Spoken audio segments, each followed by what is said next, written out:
diferentes formas, y con esto proceso la señal del generador para que no se vaya ni tan arriba ni tan abajo,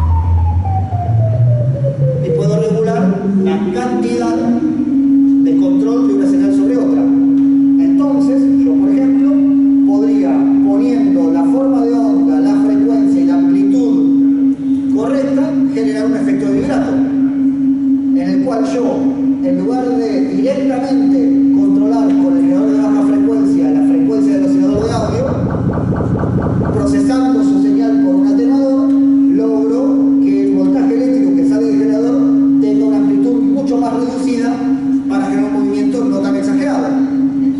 Yo acá tengo un generador de señales de audio.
Posibilidades que dan las distintas formas de movimiento electrónico, en este caso nos muestran el grado de infinitud que tiene. Si bien yo no puedo sacar de acá un sonido de piano, por lo tanto es una infinitud que a su vez es finita, es paradójico pero es así, o sea, no puedo hacer la voz de ella cantando como lo hizo ella. No puedo lograrlo, nunca.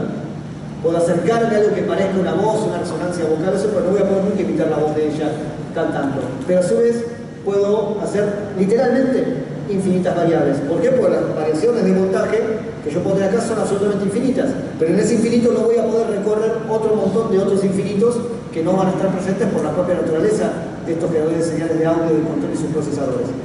Por otro lado, yo estoy manejando señales que igual son relativamente simples, pero que interactuando dan como resultado algo muy complejo.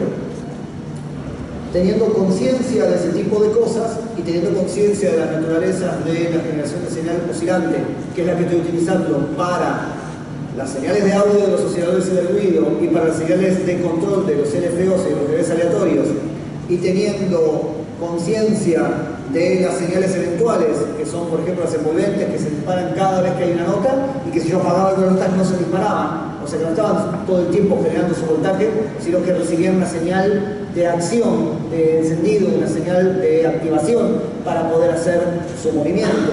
Y las señales de voltaje continuo, con las que yo, por ejemplo, programé la melodía o alturas de la secuencia, son tres distintos conceptos de generación eléctrica, pude armar esto que estamos haciendo. Básicamente, así como hay dos tipos de módulos, los generadores y los procesadores, y dos tipos de señales, audio y control, existen dentro de los generadores distintos tipos de generadores. Tenemos generadores oscilantes que los categorizamos entre periódicos y aperiódicos. Y dentro de eso, de frecuencias de audio, de baja frecuencia o de alta frecuencia. Podemos tener generadores periódicos en frecuencias de audio, en baja frecuencia o en frecuencias altas. Y podemos tener generadores aperiódicos en frecuencias de audio, en frecuencias bajas y en frecuencias altas. Todo eso forma parte de los generadores oscilantes. Luego tenemos generadores eventuales de voltaje, que tienen forma, pero necesitan una activación. Por ejemplo, el generador de curvas envolventes, el generador de envolventes, generador transientes, genera su subida y bajada de voltaje cada vez que yo presiono un botón, una tecla, o cada vez que le mando un impulso eléctrico. Pero no se queda generando por sí mismo. Por supuesto hay excepciones, como por ejemplo los generadores de voltaje que pueden entrar en loop, pueden terminar y volver a empezar. Entonces se transforman en generadores oscilantes. Dejan de ser eventuales para pasar a ser oscilantes. Y después están los generadores de voltaje fijo, que mandan siempre una misma cantidad de voltaje. Ese voltaje no está moviéndose en amplitud, excepto que yo manualmente lo cambie. Una tecla, por ejemplo, en un teclado, genera distintos voltajes según qué tecla toque. La rueda de pitch en un sintetizador de teclado también manda distintos cantidades de voltaje según cómo yo ponga la posición de la rueda. Si yo la dejo en una posición, manda siempre el mismo voltaje. No es un voltaje que esté moviendo, que esté oscilando. Solo oscila si yo hago oscilar la rueda de control, por ejemplo. En esas tres interacciones, los voltajes oscilantes, los voltajes eventuales y los voltajes fijos, podemos categorizar todos los generadores de voltaje. Después hay un montón de otras cosas, como interactuar con puertas lógicas, con inversores, con distintos tipos de señales de procesamiento de los generadores, para a partir de ahí tener un universo muy amplio de posibles manipulaciones. Acá tengo arriba, y con esto terminamos la primera parte, acá tengo arriba un secuenciador. Es un generador secuencial de voltajes de tensión continua. Cada uno de los pasos del secuenciador tiene tres salidas. Esas tres salidas van a tener en cada una de ellas el voltaje correspondiente a la posición de la perilla en el paso en el que estoy. En este caso, este paso 4 tengo anulado, pues la luz prendida, y yo estoy emitiendo por acá el voltaje del paso número 2. Acá el voltaje del paso número 1, acá el del 3, acá el del 5, acá el del 6, del 7 y del 8. ¿Está bien? Yo voy a controlar con los voltajes de esto, y voy a poner cada una de estas perillas en posiciones diferentes, la frecuencia de un oscilador.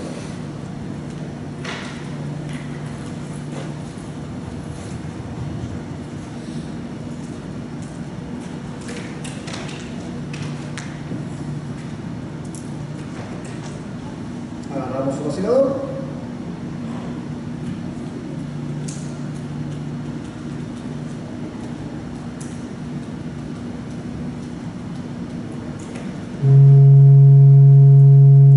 Y la frecuencia de este oscilador la vamos a controlar con diferentes posiciones de las perillas del secuenciador. Voy a utilizar el canal 1, o sea, esta fila de perillas. ¿De acuerdo?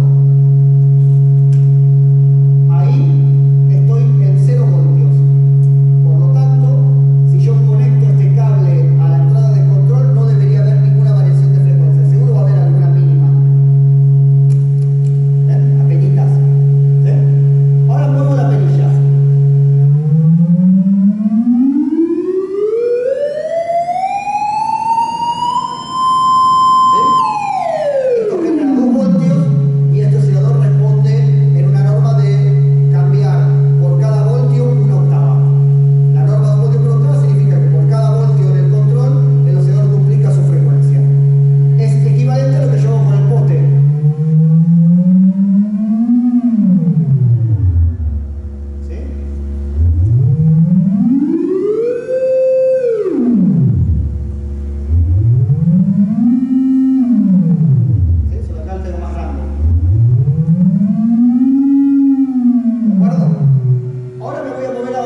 no hay oscilación de voltaje, no hay sonido. Si solo un paso está arriba, tengo una onda de pulso estrella. Si dos están arriba, se hace más ancha,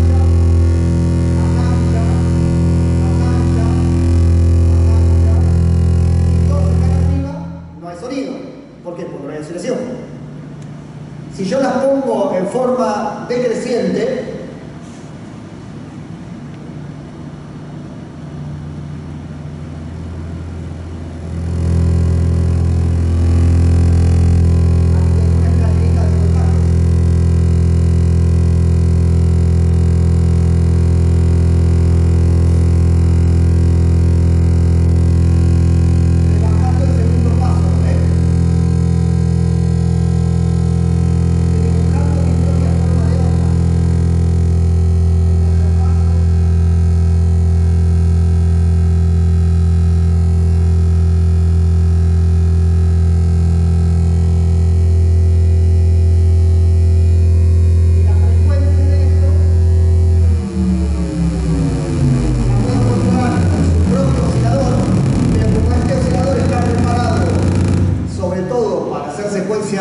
teóricamente musicales, su máxima velocidad es esta.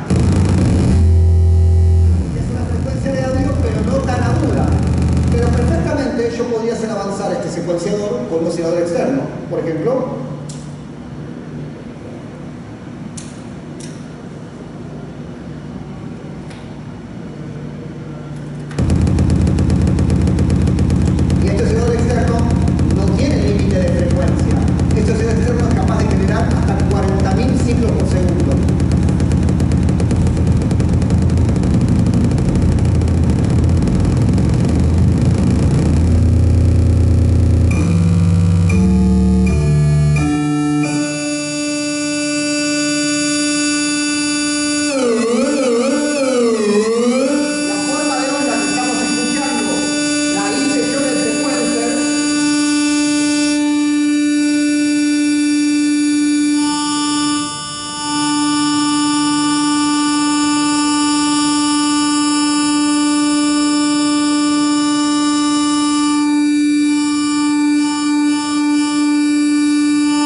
ahora la misma secuencia que yo tenía acá la voy a aplicar al control de la frecuencia de este oscilador que va a controlar a este secuenciador.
Bueno, nos vemos en 10 minutitos, ¿les parece?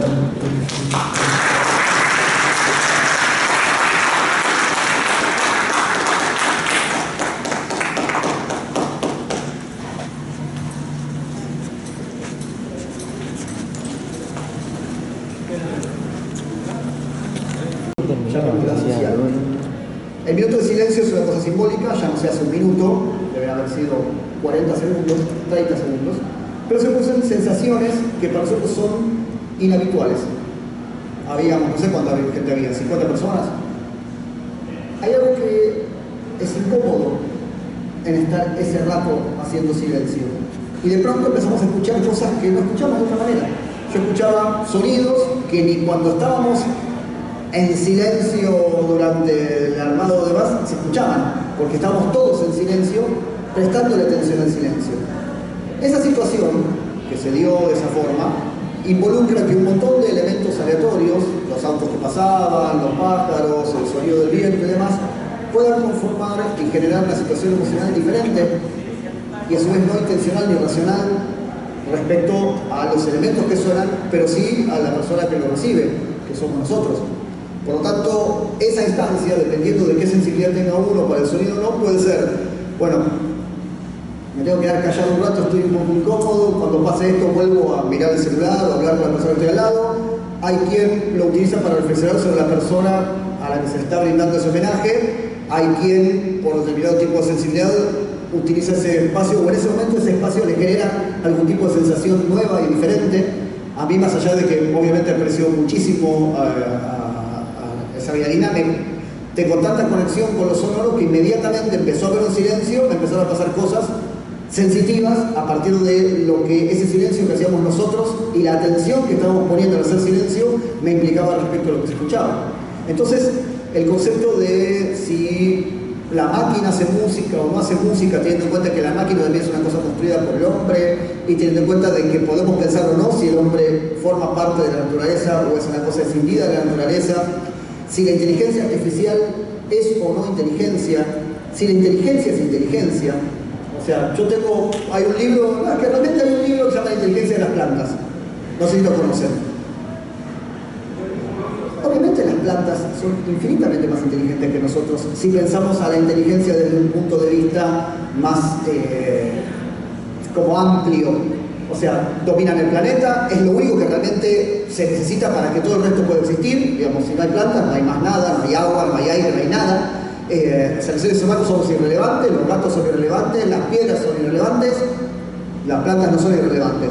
El agua no es irrelevante. Y son todos elementos que tienen muchísima más inteligencia en un sentido como holístico que nosotros, que somos seres torpes, angustiados, autodestructivos, que generamos un montón de sensaciones antiempáticas, somos capaces de torturar, de asesinar, de ensañarnos, de hacer bullying, un montón de cosas que ya no tienen nada que ver ni con nuestra subsistencia, ni con nuestra necesidad de comer, ni con nada. Creo que somos generadores de basura, un montón de cosas que realmente, si somos inteligentes en el uso del concepto de inteligencia, nos calificaríamos de bastante poco inteligentes, y quizás de lo menos inteligente que va a producir la naturaleza. Entonces, me parece como que es importante pensarnos a nosotros mismos de otra forma. Y me parece que el arte, una de las cosas que más nos ayuda es a eso. En algún momento el arte va a volver a ser parte de la vida cotidiana. Hoy día es algo específico. Al arte se dedican los artistas, a la música se dedican los músicos, al baile se dedican los bailarines, o a lo sumo, si no sos bailarín, vas el fin de semana a bailar, si no sos músico, escuchás música, pero está como bien decidida la línea. Pero en otras sociedades eso no era así. Todo el mundo bailaba y hacía música porque formaba parte de la vida, porque forma parte de la humanidad. Entonces creo que todo este tipo de disputas, analógico versus digital, hardware versus software, músico versus no músico, son categorías que necesitan ser repensadas, pero sobre todo resentidas, resignificadas por nosotros mismos. Bueno, nos vemos mañana. Muchas gracias, Máster. Muchas gracias a todos por su presencia, chicos. Luego mañana empezamos a las 9:30. Tenemos una sesión de Event Online con el maestro Juan Fernando Cifuentes de la Universidad de las Américas de Quito. Y vamos a sortear una licencia de por vida del Global Event Online Suite. Así que los esperamos. Gracias.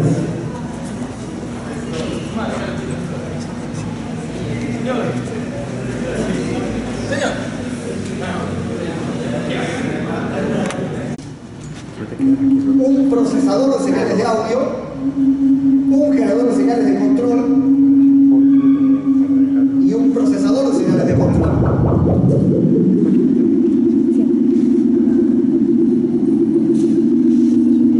Ahora, yo voy a, con otro generador de señales de control, controlar la frecuencia de un generador de señales de control.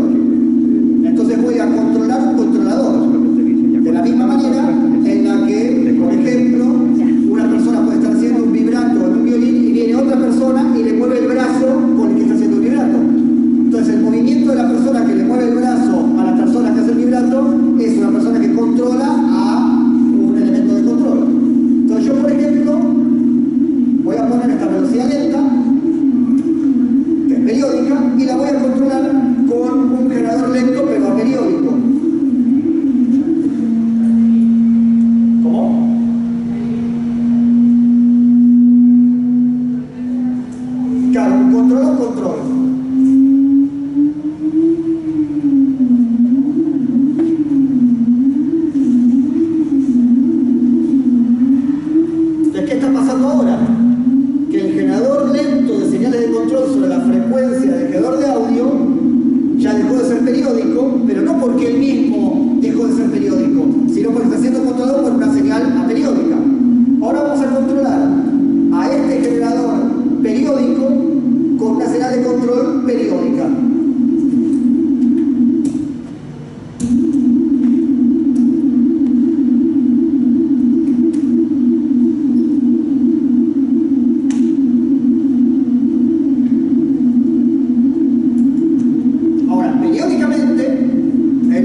Y fíjense cómo los dos generadores periódicos que están actuando de controladores en cadena, al no estar sincronizados uno con el otro, producen un patrón que a veces se va corriendo, porque el generador de señal de control lento que controla al otro generador de señal de control lento no está sincronizado con el mismo pulso, por decirlo de alguna manera. Entonces no siempre tengo el mismo tipo de resultado. ¿Se dan cuenta? Este es el generador de señales de audio. Yo le puedo poner la frecuencia que quiero, le puedo poner la forma de onda que quiero. Puedo tomar otra señal de un generador de frecuencias rectas y utilizarlo para controlar, por ejemplo, la ganancia del sonido. Ahora el volumen de la señal también está cambiando.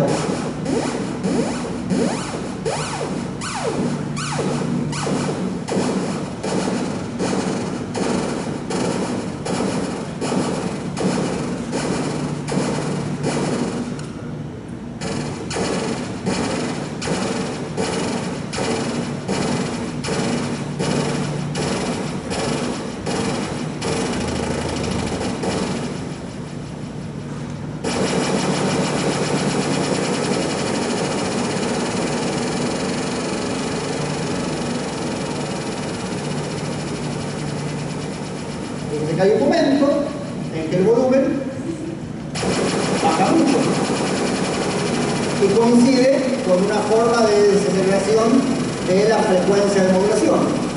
Entonces acá ya estoy haciendo interacciones de sistemas que no son para nada comunes en nuestra forma de tocar los instrumentos, porque es muy raro tener una persona que nos mueva el brazo mientras nosotros estamos haciendo un vibrato.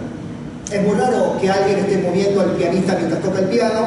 Es muy raro que alguien esté moviendo el piano mientras el pianista toca el piano. Normalmente nuestra relación es bastante directa entre una cosa y la otra. Pueden ocurrir algunos elementos, como si yo por ejemplo pongo una pandereta arriba de un redoblante, entonces generar como dos tipos de movimientos distintos a partir de una sola fuerza. La gente que pone por ejemplo en un timbal un platillo a la inversa y utiliza el pedal que tensa y destensa lo que sería el parche del timbal para poder generar resonancias diferentes. Hay muchas formas muy interesantes de tratar los elementos acústicos, pero las señales eléctricas ya se mueven por otro tipo de lógica. Entonces, cuando yo empiezo a concientizar cómo se manejan este tipo de señales, puedo obtener desde sonidos hasta cosas que tengan movimientos muy difíciles de predecir, o que no sean difíciles de predecir a nivel lógico, porque yo las puedo describir, pero que me den todo el tiempo sorpresas a nivel perceptivo. Por ejemplo, si yo escucho esto,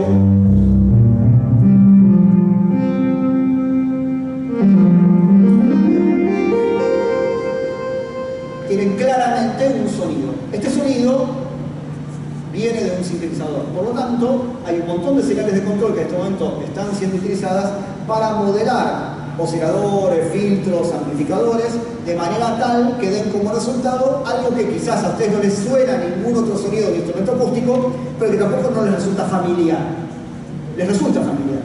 ¿Por qué? Porque yo estoy utilizando a los osciladores, a los filtros, a los amplificadores y a los generadores de señales de control, como el teclado y el envolvente, para cosas que de alguna manera se orientan a lo que culturalmente nosotros ya tenemos dentro de lo que son el conjunto amplio pero muy finito de los instrumentos musicales. Ustedes están escuchando acá un sonido que, por ejemplo, tiene un ataque suave, pero no exageradamente lento.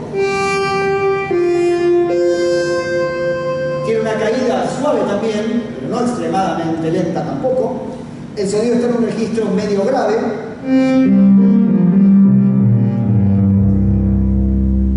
Y tiene un crecimiento en la amplitud y en el brillo, el timbre, que no solo tiene un ascenso suave, sino que tiene luego un descenso. Aunque yo mantenga apretada la tecla, el brillo del sonido subió hasta cierto nivel y volvió a decrecer. ¿Lo notan? Pero la forma en la que ese brillo subió y bajó no es simétrica como sube y baja el volumen, que sube lentamente, pero luego se queda en el máximo de volumen. ¿Ven?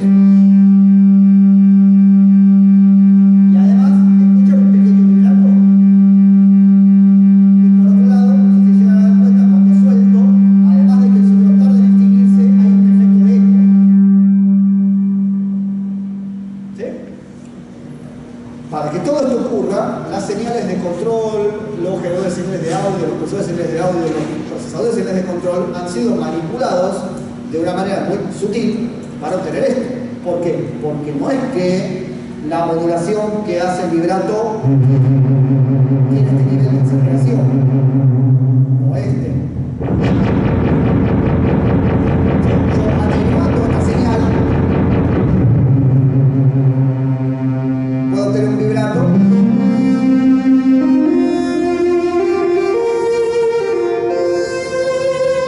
mucho más musical, entre comillas.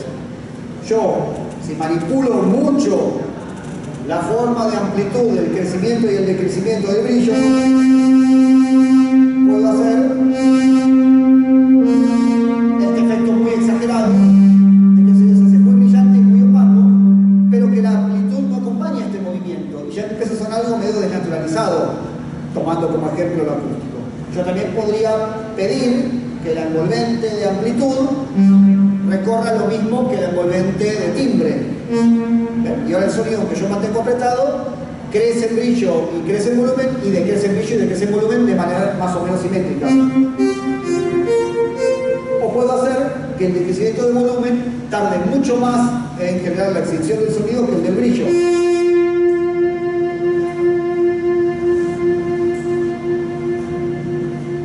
Yo mantengo apretada la tecla, pero el sonido se fue. Pero tardó mucho más en irse que lo que tardó el brillo en volverse opaco.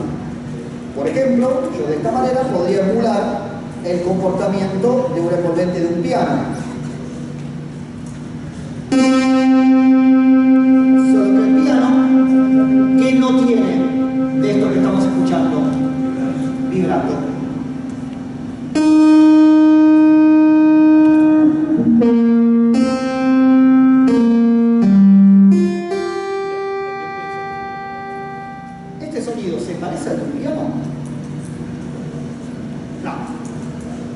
pero tiene más o menos el mismo comportamiento en dinámica y en timbre. Empieza inmediatamente con una tecla, decrece indefectiblemente hasta su extinción y es acompañado el decrecimiento de volumen con un decrecimiento del timbre. Pero la forma de onda, por ejemplo, es bastante distinta. Yo acá tengo un sonido brillante y lleno de armónicos al comienzo y un sonido que se va opacando, pero de manera demasiado matemática en el acompañamiento del cierre de las frecuencias y el decrecimiento de amplitud. En un piano, cuando uno analiza su evolución, el sonido no es tan regular en su forma de decrecimiento. El volumen de la fundamental y el volumen del tercer armónico se van como relevando mutuamente, generando un movimiento sutil pero extraordinariamente placentero, si queremos decirlo así, o identitario de lo que es el timbre del piano, que es muy difícil de reproducir por medios electrónicos. Todos los pianos electrónicos, analógicos que existieron, fallaban en de alguna manera lograr esa riqueza tímbrica y esa sutileza. Recién empezaron los pianos a poder de alguna manera ser emulados por instrumentos electrónicos cuando empezó a trabajarse el sampleo, sampling, que es directamente reproducir muestras de un piano real. Por supuesto, eso reducía muchísimo la riqueza del piano, pero el timbre era bastante más similar, o por lo menos reconocible por parte de cualquier persona. Hoy día, para los emuladores de pianos acústicos, se trabajan con síntesis combinadas que mezclan sampleo con modelado físico, para hacer que a muestras tomadas de piano se le apliquen procesos de síntesis que emulan el comportamiento físico de lo que le pasaría a una cuerda cuando es tocada fuerte, débil, cuando es tocada junto con otra cuerda, porque simplemente toqué dos notas, o porque mientras estaba tocando una apreté el pedal. Todo ese tipo de relaciones físicas que ocurren en un piano y que generan movimientos sutiles pero muy complejos, tratan de ser simulados por distintas formas de síntesis aplicadas a procesos de muestreo. Esa es la combinación de modelado físico, lo que eran como instrumentos virtuales, con sampling. De todas maneras, yo acá fui manipulando las envolventes y manipulando el filtro, obteniendo diferentes dinámicas que podían parecerse o tener resemblanzas a instrumentos acústicos o conocidos. Por ejemplo,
ahora vamos a aplicar formas de control que ya no son tan propias de los instrumentos acústicos.